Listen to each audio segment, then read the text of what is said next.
Hello friends, नमस्कार।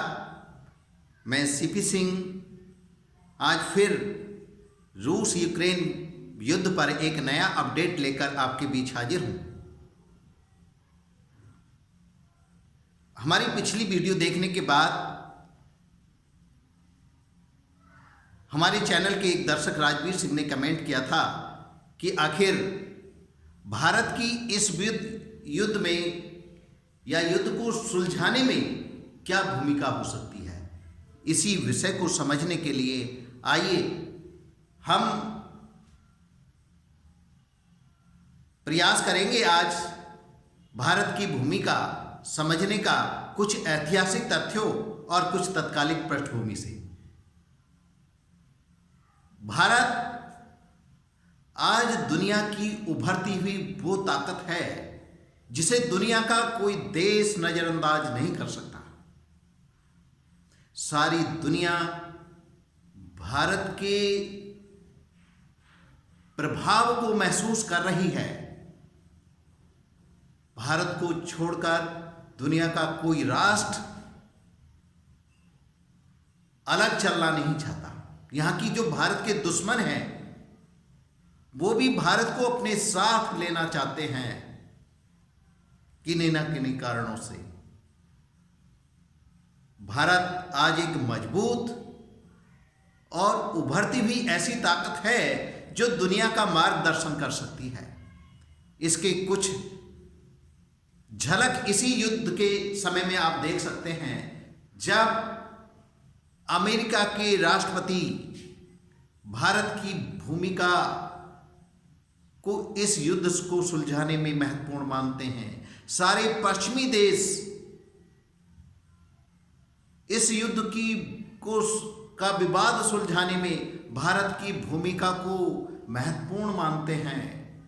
यहां तक कि यूक्रेन के राष्ट्रपति व्लादिमीर ज़ेलेंस्की ने हमारे प्रधानमंत्री से फोन करके अपने देश के लिए समर्थन और इस विवाद को सुलझाने में उनका योगदान मांगा है।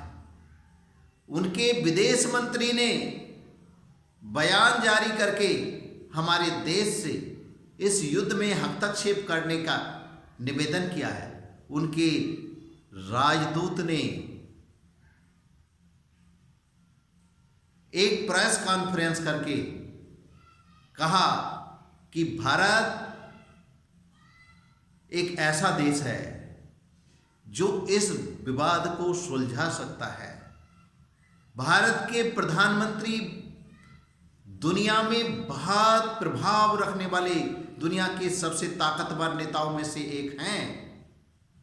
अगर वो चाहें तो पुतिन उनको समझा सकते हैं और रूसी राष्ट्रपति अगर किसी की बात मान सकते हैं तो वो केवल भारत के प्रधानमंत्री नरेंद्र भाई मोदी जी की बात मान सकते हैं। ऐसे में भारत की भी भूमिका महत्वपूर्ण हो जाती है क्योंकि युद्ध कहीं भी हो उससे दूसरे लोग भी अछूते नहीं रह सकते। उसका प्रभाव पड़ना ही पड़ना है। युद्ध रूस और यूक्रेन में हो रहा है। भारत के शेयर बाजार धड़ाम हो गए, लाखों करोड़ का घाटा हो गया। इसी तरह से भारत में भी जो कच्चे तेल की कीमतें हैं बहुत आसमान पे पहुंचने वाली हैं। बहुत बड़ा महंगाई भारत में बढ़ने का भी खतरा पैदा हो गया है। ऐसे में भारत का रोल बहुत अहम है और भारत इसे नजरअंदाज भी नहीं कर सकता। तो भारत ने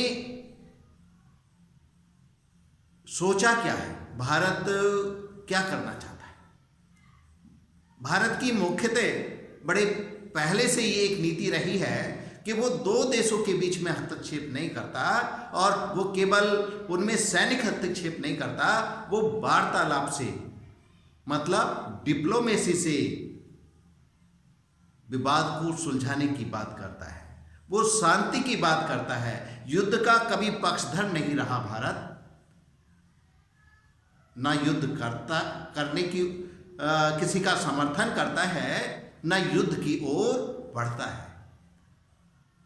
इसलिए इसे सुलझाने के लिए भी भारत ने अपना मत व्यक्त किया है कि ये विवाद टेबल पर बैठकर कूटनीतिक तरीके से, डिप्लोमेसी के तरीके से शांति व्यवस्था बनाए रखी जाए, दोनों देश युद्ध से बचें।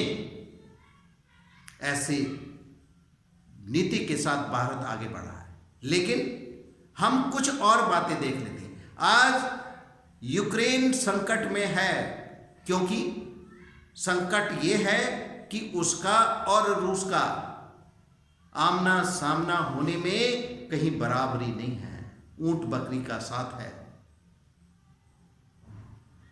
रूस यूक्रेन से 10 गुना शक्तिशाली है, बहुत बड़े हथियार उसके पास हैं, बड़े घातक हथियार उसके पास हैं, जिनका अभी तक भी उसने युद्ध में प्रयोग नहीं किया है। वो कर सकता है, जब चाहे तब कर सकता है, लेकिन अभी क्या नहीं है।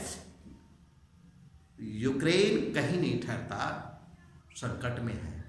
पर उसके भारत के साथ क्या रिश्ते रहे हैं, इस पर आज हम थोड़ा सा विश्लेषण करते हैं। यूक्रेन ने भारत के साथ थोड़ा सा व्यापारिक रिश्ता जरूर है हमारा उसके साथ, लेकिन कभी बहुत मधुर रिश्ते नहीं बनाए। यूक्रेन जब जब भारत संकट में आया है तो तब यूक्रेन दूसरे पाले में खड़ा मिला है।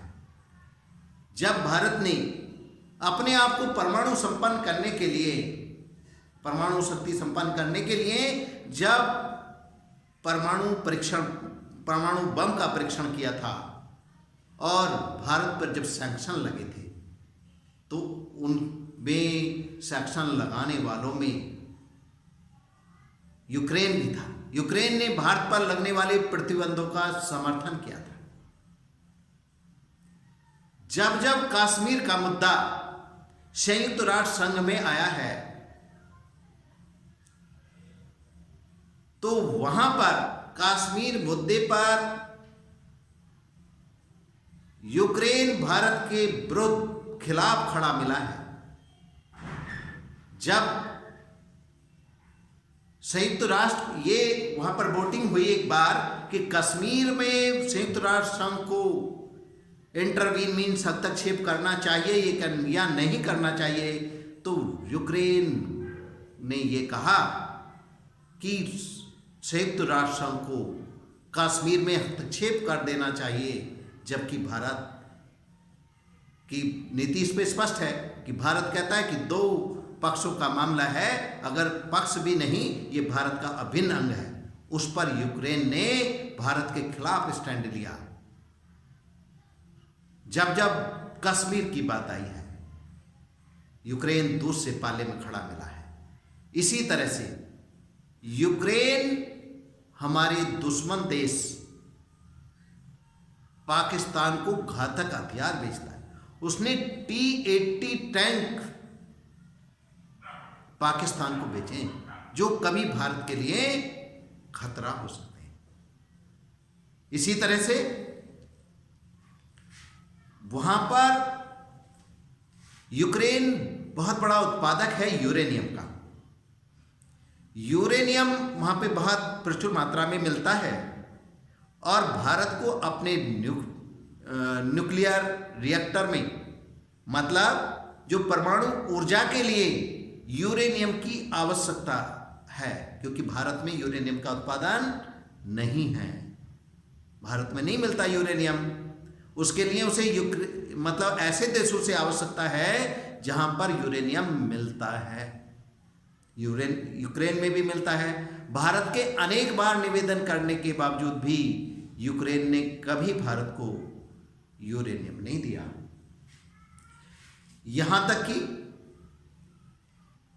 यूक्रेन जो आतंकवादी संगठन अल-कायदा रहा है उसका भी समर्थन करता है। और एक और बड़ी बात, जब संयुक्त राष्ट्र संघ में भारत की स्थायी सदस्य बनने की बात आई, परमानेंट मेंबर बनाने की बात आती है, तो यूक्रेन उसका विरोध करता है। आज भले ही उसके प्रधानमंत्री, उसके विदेश मंत्री और उसके राजदूत हमसे हेल्प मांग रहे हैं, लेकिन अतीत में उनका भारत के साथ जो बर्ताव रहा है वो इस तरह का नहीं है कि हम उनके साथ इस तरह से खड़े हों। लेकिन भारत एक संवेदनशील देश है, दुनिया में शांति चाहता है। इसके लिए भारत अपने कूटनीतिक प्रयास जारी रखेगा और भारत इसमें अभी तक की जो उसकी नीति है वो तटस्थता की नीति है। वो ना यूक्रेन के साथ खड़ा होगा और न ही रूस के साथ खड़ा होगा। वो केवल डिप्लोमेटिक तरीके से, कूटनीतिक तरीके से, वार्ता करके इस विवाद को सुलझाने की बात करेगा। और क्योंकि भारत के रूस के साथ भी बहुत अच्छे रिश्ते रहे हैं, भारत का व्यापारिक मतलब साझेदार है, रूस एक महत्वपूर्ण साझेदार है व्यापारिक।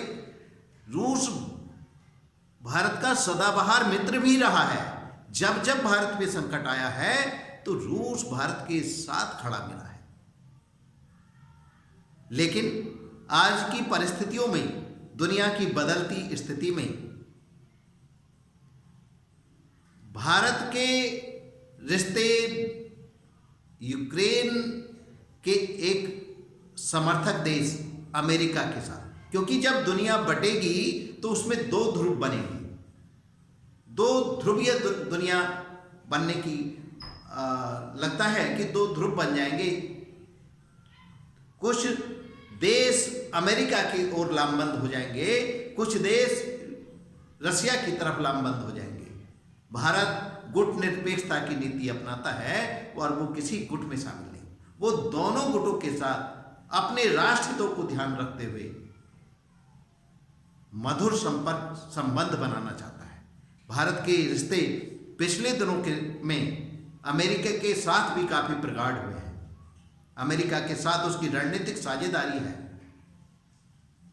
क्योंकि उसके पड़ोसी देश, मतलब भारत के पड़ोसी देश चीन और पाकिस्तान से भारत को लगातार खतरा बना रहता है।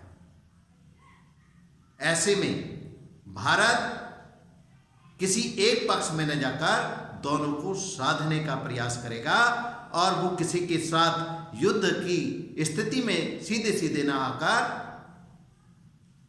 दोनों पक्षों से युद्ध रोकने की, शांति से निपटाने की बात करता रहेगा।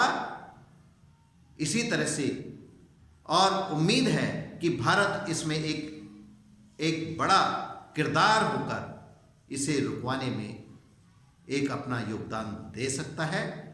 उम्मीद करते हैं कि ये युद्ध विश्व युद्ध का रूप ना ले और यहीं से रुक जाए। लेकिन आज की स्थिति ऐसी है कि यूक्रेन जो रूस के सामने बौना है, लेकिन उसे पश्चिमी देशों का समर्थन प्राप्त है। पश्चिमी देश लड़ने यूक्रेन में नहीं आ रहे, लेकिन अब वो अपने हथियार भेजने लगे हैं। पश्चिमी देश चाहते हैं कि रूस यूक्रेन में उलझा रहे, इसलिए वो उसे हथियार सप्लाई कर रहे हैं, उसे अपना समर्थन दे रहे हैं। और नाटो में वो सीधा सम्मिलित तो नहीं कर रहे उसे, लेकिन संभावना बनती है, रूस चाहता है कि वो नाटो में सम्मिलित ना हो और पश्चिमी देश रूस के पर दबाव बनाने के लिए उसे नाटो में सम्मिलित करना चाहते हैं। तो भारत की जो भूमिका की बात थी, भारत इसमें मुझे उम्मीद है, जैसा मेरा विश्लेषण है, इसमें तटस्थता की नीति अपनाएगा और अपने राष्ट्र हितों को ध्यान में रखते हुए अपने देश की व्यवस्था को बनाए रखने का प्रयास करेगा, दोनों के साथ अपने संबंध बनाए रखने की कोशिश करेगा। जय हिंद, जय भारत।